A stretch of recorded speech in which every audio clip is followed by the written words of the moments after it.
আব্বা কি হয়েছে রে গাদা? কি ধনের বেশি দিলে গাছ তো একা পড়ে না আরো বাড়ি আরে বাজান এখনকার আর কি বিষ বাইর হয়েছে রে। আগে বিষ দিলি পারে গরিগার বাজার নাই ডেমাতে মরিয়ে কেলা যাইতো। আর এখন মনে কর যে বিষ খায় বসি, তারপরে এটা সাথী বিড়ি খালি বিষের মিথ্যে আসা যায় মরেই নিয়ে। বিশ আলাদা বর্তমান ফায়দা ধরছে। সরম ফাহি এই বেটা শালারা বিভিন্ন কোম্পানি নিয়ে আসি এই সাধারণ কৃষকদের যে কি হয়রানি করে বাপ, একটা গাছও মরে না। এই রে কেদা সকালবেলা শীতকালা দিন আসি হুর খাইল না পিসাব চাই পেনিরিয়া।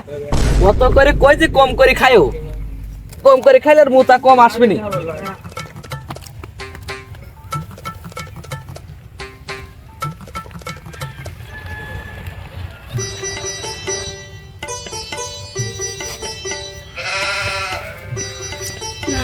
রে আমার কি সর্বনাশ হলো রে গেদা, আমি কোনো মনে কর বাঁচবো না রে বা।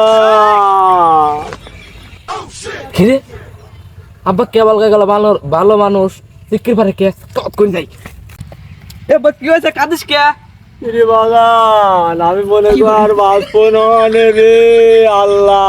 আমার মনে কত শখ ছিল আব্বা যে তোর আমি বিয়ে দিয়ে দনিতে চলে যাবো, আমার আশা পূরণ হলো না রে বা। কে আব্বা কি হতো তুই মরবি কে?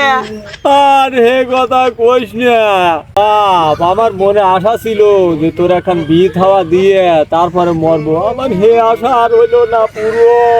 এবার কি হয়েছে তাই কোয়া কি লেগে মরবি? অনেক বাপ আমি তোর মরে যাওয়ার পরে বুঝছি তোর মার হাতে তুই ভালো ভালো সংসার করি খাস, কারণ এখনকার সাল ফল পাল্লাই বাপ রে।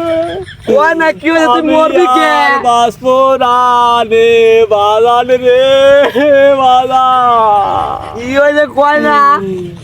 আমি তো মনে কর মরিয়ে যাবো বুঝছিস, আমার যে কাম হয়েছে আমি আর নির্ঘাত মরিয়ে যাবো। আব্বা গানা কাটে বাদ দাও, কি হয়েছে তাই কও।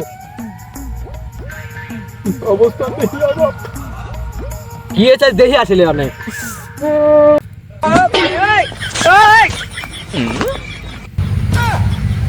হ্যালো আব্বা কি বুকার বুকা এ আব্বা শীতকাল দিন পিসাব করলে তুই একটু ঘুম বাড়াবি।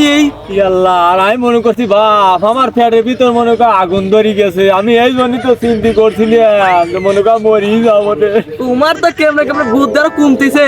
আরো আজকে বাধা উঠলিছে।